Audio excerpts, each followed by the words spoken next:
रजनी को बचपन से ही पेंटिंग का बहुत शौक था। वो हमेशा से ही पेंटर बनना चाहती थी, पर उसके माँ और पिताजी ने उसको कभी भी इस चीज के लिए सपोर्ट नहीं किया और उसकी शादी नीरव से हो गई। नीरव रजनी को बहुत प्यार करता था, पर रजनी हमेशा चुपचाप ही रहती। वो इस शादी से खुश नहीं थी। वो ये शादी नहीं करना चाहती थी। उसे तो हमेशा से पेंटर जो बनना था। अपने इस सपने को वो नहीं पूरा कर पाई, इसलिए वो हमेशा उदास रहती थी। रजनी, बहुत ही बढ़िया फिल्म लगी है, कल देखने चले? नहीं जी, कल मुझे बहुत काम है, मैं नहीं जा पाऊंगी। अच्छा तो कोई बात नहीं, संडे को चलते हैं। देखिए, मुझे फिल्म देखना पसंद नहीं है, आपको जाना है तो चले जाइए। नीरव को मना करके रजनी वहां से चली जाती है और अपने बैग को खोलकर उसमें बंद पड़े ब्रश और कलर्स को देखकर रोने लगती है। रजनी, चलो ना कहीं बाहर खाने चलते हैं, कुछ तुम्हारी पसंद का। जी मुझे नहीं जाना, मेरी तबीयत ठीक नहीं है। रजनी वहां से चली जाती है। नीरव को समझ नहीं आता कि रजनी उससे इतना दूर क्यों रहती है। वो जब भी उसके साथ वक्त बिताना चाहता है, रजनी कोई ना कोई बहाना बना देती है। एक दिन घर पर कोई नहीं था। रजनी घर का सारा काम जल्दी से खत्म कर लेती है। घर पर अकेले होने के कारण वो सोचती है कि वो आज पेंटिंग करेगी। वो अपने कमरे में जाकर पेंट ब्रशेस और कलर्स निकालकर जैसे ही कलर मिक्स कर रही होती है कि दरवाजे पर बेल बज जाती है। अब कौन आ गया इस वक्त? इतनी मुश्किल से तो मुझे पेंट करने का मौका मिला है। रजनी दरवाजा खोलती है तो उसकी सास अपनी सहेलियों के साथ खड़ी होती है और सब घर के अंदर आ जाते हैं। अरे बहू, सबको शरबत बनाकर पिला दे, बाहर तो बड़ी गर्मी है। जी। रजनी पेंट ना कर पाने से उदास हो जाती है।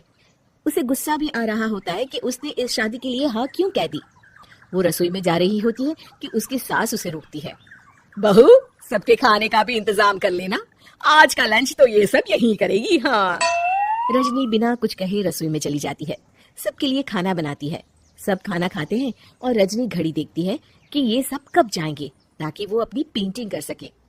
जब शाम होती है तब सब चले जाते हैं अपने घर। अरे बहू, सब तेरे खाने की तो बहुत तारीफ कर रहे थे, सबको बहुत अच्छा लगा खाना।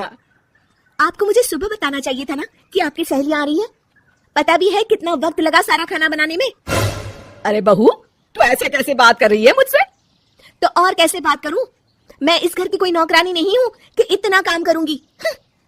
रजनी अपने कमरे में जाकर दरवाजा बंद कर लेती है। शाम को जब नीरव आता है तो उसकी माँ उसे पूरी घटना के बारे में बताती है। क्या रजनी ने आपसे इस तरह बात की माँ?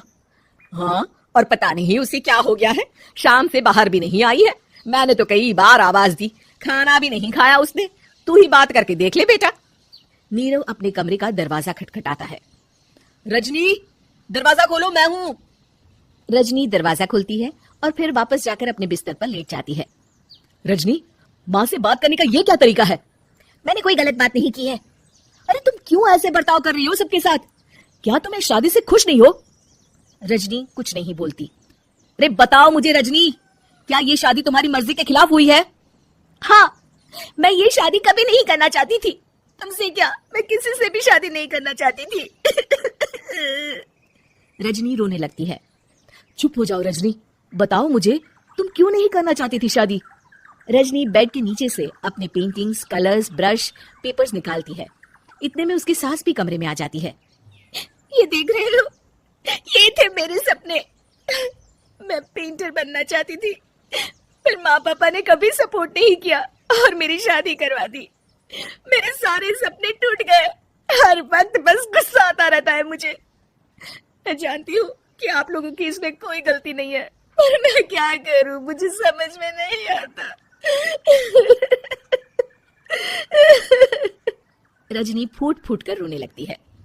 मुझे माफ कर दीजिए, आप दोनों के साथ मैं बहुत बुरा बर्ताव कर रही हूँ। अरे रजनी बेटा, चुप हो जाओ तुम। नीरव पानी लेकर आता है। ये लो पानी पियो और शांत हो जाओ। रजनी पानी पीती है और उसकी सास पेंटिंग्स देख रही होती है। अरे नीरव, हमें तो पता ही नहीं था कि हमारी बहू कलाकार है। अरे कितनी अच्छी पेंटिंग्स बनाई है, देखो तो। ये वाली तो मैं अपने कमरे में ले जाऊंगी। आपको ये पेंटिंग्स अच्छी लगी? अच्छी नहीं, बहुत अच्छी लगी। और तुमने हमें बताया क्यों नहीं?